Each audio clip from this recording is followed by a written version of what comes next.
In the early morning hours of March 1st, 1954, a Japanese fisherman was asleep inside of his bed on board this fishing vessel when suddenly he sat up because the room he was in was now completely illuminated in this unbelievably bright orangey white light.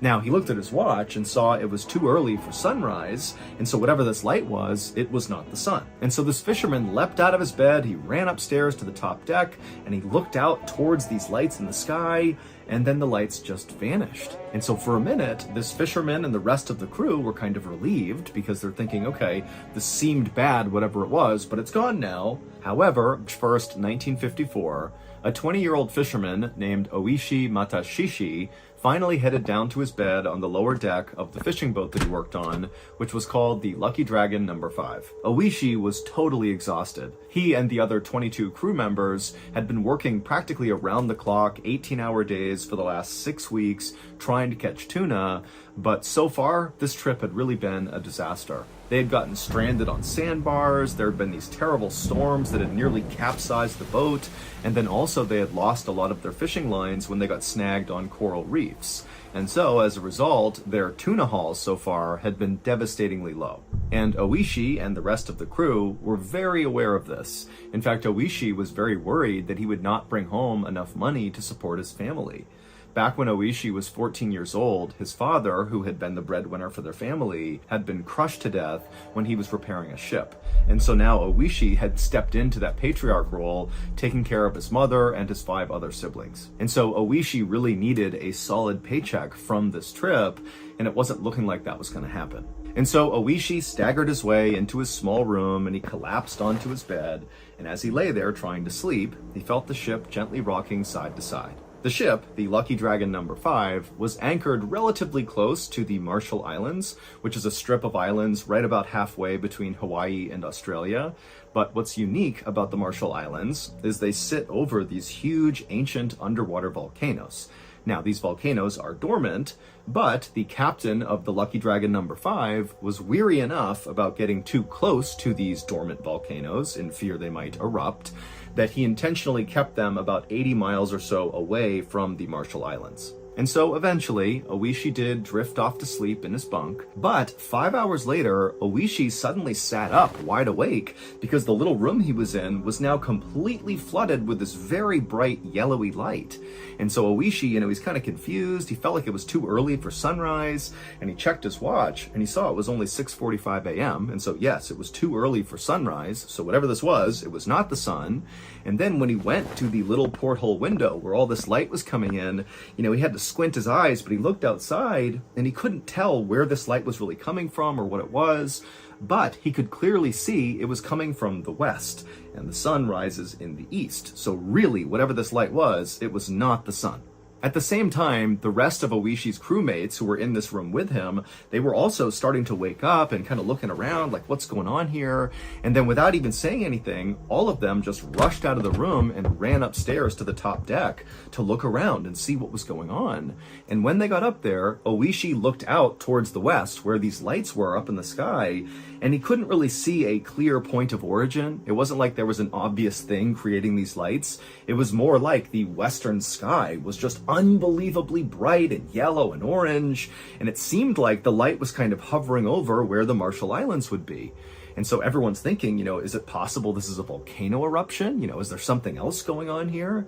And then as the crew is just watching in stunned silence at all these crazy lights in the sky, the lights kind of began to fade and they turned blue and purple, and then they just went away and the entire crew was pitched back into darkness. And as everyone's just standing around having no idea what to make of these lights, the oldest crew member on board, who was 40 years old, he said the one thing that everybody kind of in the back of their mind was thinking about but didn't want to say. The oldest crew member just said, atomic bomb. Just 9 years earlier, the United States had dropped 2 atomic bombs on Japan to end World War II. Now, Oishi, who was Japanese, he was 11 years old at the time this happened, and it had a profound impact on his life and his family's lives, his friends. Anybody who was alive when this happened, it changed everything. But as Oishi and the rest of his crew were kind of staring out to the west, which was all dark at this point, Oishi thought, there's no way this could have been an atomic bomb. Number one, World War II is over, so there's no reason a bomb would get dropped again. And two, when those atomic bombs were dropped on Japan 9 years earlier, it vaporized basically everything and everyone in its path. And so for them to be this close to these huge lights, if that were an atomic bomb, wouldn't they too be vaporized? Like, they would not be able to see that and live. And so Oishi began to tell himself, okay, it probably was not a volcano eruption. It probably was not an atomic bomb. I don't know what it was, but we're okay. And while many of the other people on board the ship felt the same way Oishi did, very quickly the call came out amongst the crew to just go ahead and bring in the lines right now. We don't know what these lights were, but we need to head back to port back in Yaizu, Japan. And so quickly, Oishi and the rest of the crew got to work pulling these lines in and prepping the boat to head back to port. And then at some point after Oishi had done what he was supposed to do, he began walking his way down below to the galley to get some food. But when Oishi was about halfway, he suddenly heard this deafening explosion outside coming from the west where these lights had been, and immediately Oishi just jumped onto the ground, covering his head, thinking that was going to protect him.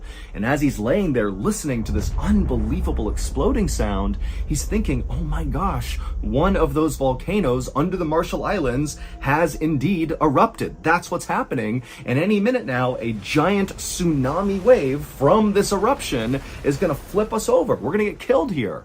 And so Oishi, as this massive exploding sound is going on, he jumps to his feet and he runs upstairs and he finds the majority of the crew that was still up there had jumped to the ground and they were just kind of protecting themselves. A couple braver crew members had stood up and were kind of looking out towards the west to see if they could see what was going on, but there were no lights now. It was just these crazy loud exploding sounds coming from the west. And then suddenly all the sounds stopped and Oishi and the crew at that point braced for what they believed was this inevitable tsunami wave that was going to hit them.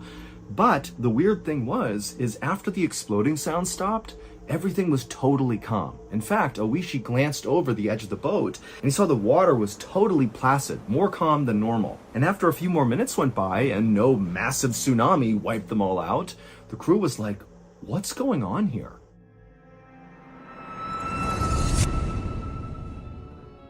Thank you to BetterHelp for sponsoring today's video. In 2017, I was medically retired from the military, and at first, this was awesome. It was like finally I had my life back again. However, not long after becoming a civilian again, I started becoming restless, and before long, it was like everyone and everything around me just totally annoyed me for really no reason. And over time, this caused a lot of problems because nobody wanted to be around me. And the way I handled this was by isolating myself. Luckily, my wife saw what was happening to me and she encouraged me to go speak to a therapist, and I would. And honestly, it changed my life. My therapist told me the reason I was acting the way that I was is because I was really struggling to transition to civilian life, and also there was some serious trauma surrounding a near-death experience I had when I was in the military that I had not really come to terms with, and that was kind of bubbling up to the surface as well. And while it was kind of jarring to hear this from my therapist, once I was given this diagnosis, I was actually able to treat the symptoms and I got better. Now, therapy is not a one-size-fits-all solution. However, it's a great starting point for people who are just totally lost and don't know what to do.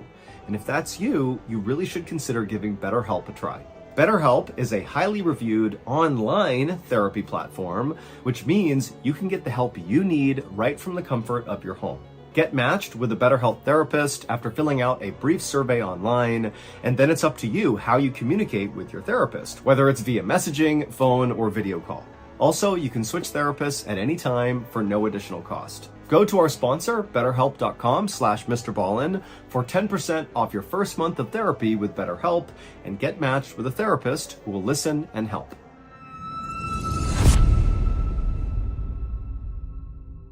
And so as Oishi and the rest of the terrified crew on deck began exchanging wild theories about what these lights and these sounds could have been, ranging from, again, the volcano, or maybe an atomic bomb, or some said maybe an asteroid hit the Earth, and as they're doing that, the ship captain called out again, hey, finish pulling in the lines. We need to get out of here right now. We don't know what that was. We don't know what's coming next. We gotta go. Now, for reference, pulling in these lines was not as simple as it sounded. It was kind of a long and complicated process, and so Oishi and the rest of the crew, they began doing their best to pull these lines in as quickly as they could, but when the sun finally rose in the east, the crew on board the Lucky Dragon number 5, as they looked out towards the west, towards the Marshall Islands, they began to notice these weird gray clouds forming over these islands. And as the crew began to talk about these strange-looking clouds, they noticed that despite the wind blowing from east to west, these clouds, these weird clouds over the islands, were actually making their way towards them. Basically, they were moving against the wind,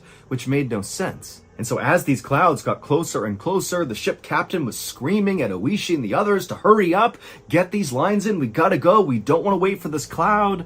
But it just was taking so long to pull in these lines, and before long, these weird gray clouds had moved directly over them and blocked out the sun. It was like it was nighttime all over again. And as soon as these clouds were right above them, Oishi and the others, they just stopped and looked up, and suddenly it started to rain. Except not normal rain. It was like this weird milky substance, like gray milky color, and it was also hot. And so Oishi put his hands out and he cupped all this weird liquid in his hands, and nobody knew what it was. And then before long, the rain turned into sleet, still kind of gray and milky, and then the sleet turned into what looked like snow. And so Oishi and the others, they had their hands out still, and they were catching these weird snowflakes, but they didn't melt in their hands. They just kind of pooled on their hand and just sat there. Now, Oishi and the others were definitely unsettled by the snow, and frankly by everything that had happened that morning. They really did not understand what was going on, but there was something kind of incredible about this weird substance that was coming out of the sky, to the point where many of the fishermen on board grabbed bags and saved some of this weird mushy snow stuff to bring back home, to maybe show their families and friends, or even to give to science to see if maybe they could study it and see what it was. And so after Oishi and the rest of the crew had kind of gotten over the novelty of this weird snow coming out of the sky, they just got right back to work pulling in these lines. And the whole time, remember, they're getting dumped on by this weird stuff that's not melting, and it's building up on the deck to the point where they have to stop what they're doing and shovel this stuff off the deck just to continue pulling in the lines. And for hours and hours they did that, just under this weird snowstorm. And then finally, right around noon, all the lines had been pulled in, and the ship's captain turned the wheel, and they began heading towards port. The next morning, Oishi woke up inside of his bunk on board the Lucky Dragon number 5. It would take several days to make it all the way back to port. And when Oishi woke up, he was suddenly struck with this intense nausea. And so he got up and stumbled his way into the bathroom, and just kind of out of instinct, he grabbed his toothbrush and began brushing his teeth. And as he did this, he had this weird feeling that his teeth felt like they were loose, that if he brushed too hard with his toothbrush, that he could knock his teeth clear out of his jaw. And then when Oishi spit into the sink, he saw there was all this blood. And so Oishi began to panic, and he opened up his mouth and he stared in the mirror to see if maybe he had lost some teeth, but his teeth looked okay. But again, everything felt wrong, and he felt so sick. And so Oishi, he left the bathroom and went upstairs to the top deck. And when he got up there, he saw many of the other members of the crew, and they looked terrible. Their skin was a weird gray color, and some of them had blisters all over their skin. And so to Oishi and to the other crew members, it now seemed kind of obvious that whatever was coming out of the sky, that weird milky substance and that weird snow that didn't melt, clearly it must be toxic in some way, or maybe it's led to some horrible allergic reaction. And so Oishi and the others began referring to the stuff that came out of the sky as death ash. And the fishermen who had gathered up a lot of this death ash into bags to bring back home were now too scared to even touch the bags. Like, they wanted to take the bags and dump the contents overboard, but the fear of interacting with that weird death ash was too much. And so there were these bags kind of draped all over the ship that nobody went near that contained this stuff. And over the next few days that the Lucky Dragon number 5 continued its journey towards port, Oishi and the rest of the crew members continued to get sicker and sicker. In fact, on one day, Oishi was outside unfurling one of the sails, and as he was hoisting this rope, he noticed the rope was covered in blood. And then when he looked at his hands, he realized it was because his hands were basically disintegrating as he was touching the rope, like his skin was just falling apart.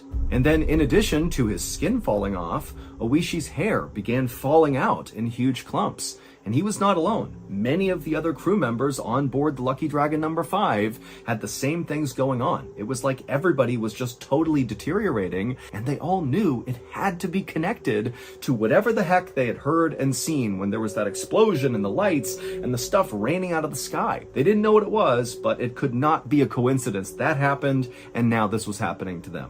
And so finally, on March 14th, the crew of the Lucky Dragon number 5 pulled into port in Yaizu, Japan, and as they got off, they made this interesting decision to not tell anyone what happened to them.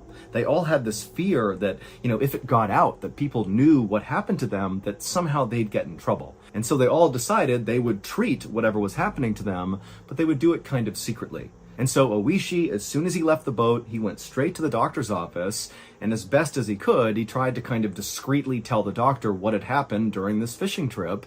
And then he showed the doctor all these lesions on his skin and the bald spots and the fact that he was so sick and that his teeth felt loose. And the doctor's like, I got no idea what's wrong with you. And so all he did was prescribe Oishi some zinc ointment to put on all of these blisters and lesions on his skin. And he told Oishi that, this should work. It should clear everything up and you should be okay. But, come back if this ointment doesn't work. A few hours later, a woman was inside of her home in the port city of Yaizu, right near where the Lucky Dragon number 5 had docked, when she heard a knock on her front door. And so she put her broom up against the wall, she walked to the front door, she opened it up, and standing right outside was this horrible looking man who had gray skin and lesions all over him and all these bald spots, and he was smiling and his teeth were all red, like there was blood all over his teeth. And for a second she thought about slamming the door, but then she looked more closely and she realized it was her neighbor, Oishi. As soon as she realized this, she said, Oishi, what happened to you? And he just kind of shrugged his shoulders like he didn't have a way to explain all of this. And then he held out a small gray package and he just said, here's some extra fish that we caught on the last fishing trip I was on. I just wanted to give it to you. And the woman, who was still totally caught off guard by how terrible Oishi looked, she just turned and pointed at her kitchen table, telling Oishi to put the fish on the table. And so Oishi came inside and limped his way into the kitchen and put the package down. And then when he turned to leave, the woman stopped him and she said, Oishi, tell me what's going on here. You look horrible. You have all these bloody bandages on you. Was there a fire on the boat? Was there some sort of accident? Tell me. And so Oishi, he looked down for a second and then he looked back at her and said, I'm sorry, I can't tell you. Because again, remember, Oishi and the rest of the crew had decided they were not going to share details of what happened. And so this woman, who really liked Oishi and wanted to make sure he was okay, she just said, okay, you don't got to tell me about it, but here, have a seat, we'll catch up about other things. And so Oishi, he nodded and took a seat inside the living room. And as he sat there, the woman went into the kitchen and she got a cup of water. She brought it back and she handed it to him. And Oishi, he took the cup with a trembling hand and he sat there drinking his water, just looking so terrible. And the woman, she really didn't know what to say. She did not understand at all what was happening, but she could tell, Oishi does not want to talk about it. And so to kind of break up the silence, she just began talking about stuff she had heard on the news. And the big news story that everybody was talking about was the science experiment that was done out near the Marshall Islands. And when this woman talked about a science experiment and the Marshall Islands, Oishi dropped his glass and it shattered on the ground, and he just stared at this woman with a look of absolute terror on his face. And at this point, Oishi decided he was not going to keep his story secret anymore, and so he told his neighbor what had happened out on the water, the explosions, the lights, the rain, the snow, all of it. And after he did, the woman became terrified and said, "Get out of my house, go, go, go." And so Oishi, he got up and he kind of ran out of the house, not really sure what was going on. And then the woman, after Oishi was gone, she turned and she realized the package of fish that Oishi had left was sitting inside of her kitchen. And so she screamed and she too ran out the door. Over the next few days, more and more of the fishermen from the Lucky Dragon number 5 began to talk about what had happened out on the water. And as those stories began to circulate, they began to make the news all over the world. And as this happened, fish markets all over Japan had to shut down and destroy thousands and thousands of pounds of fish in fear that it might have come from the Lucky Dragon number 5. And the reason why everybody was so scared of coming in contact with anything that had been on board the Lucky Dragon, whether it was the fish or the people, is because on March 1st, 1954, when Oishi was suddenly woken up by the bright light outside coming from the west, and then there was that loud explosion, and then the cloud and the rain and the snow, all of that was not a volcano, it was not an atomic bomb, it was not a meteorite, it was not a fire, it was that science experiment that was talked about on the news. The US military was testing a brand new weapon that is quite possibly the most lethal weapon ever made.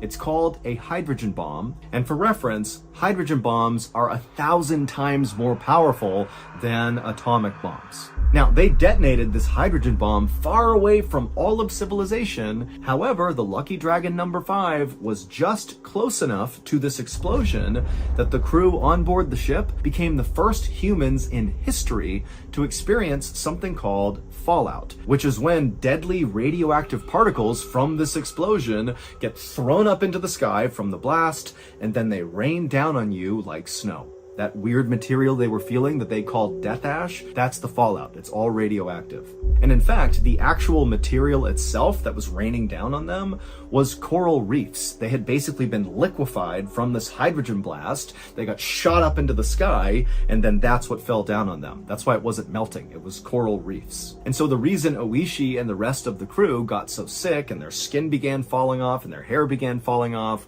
was because of their contact with this fallout, this death ash. And so once they began sharing their story of what happened out there and it began making the news, the crew of the Lucky Dragon was rounded up and sent to a special medical facility where they were quarantined. And unbelievably, only one of them died. He was the oldest crew member who had brought up that maybe the lights they had just seen was an atomic bomb.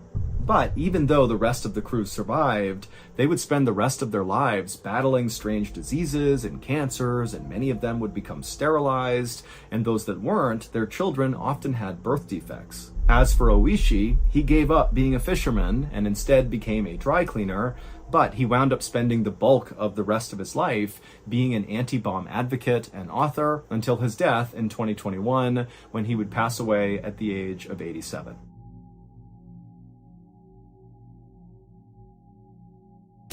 In the winter of 2001, inside of a Southern California police department, a fax machine in the corner of the room suddenly came to life. A moment later, a few pieces of paper fell out of the machine onto a tray, and a police officer walked over and began reading them. And as he did, his eyes went wide, because the fax was a goldmine of evidence for an ongoing murder investigation that had begun to stall, so this was a major breakthrough. But as other officers rushed over to see the fax for themselves, they all started to feel like something was off about this fax. It just seemed too good to be true. But regardless, the police followed up on the contents of this fax, and sure enough, it did lead them to their killer. However, the killer was not who anyone thought it would be.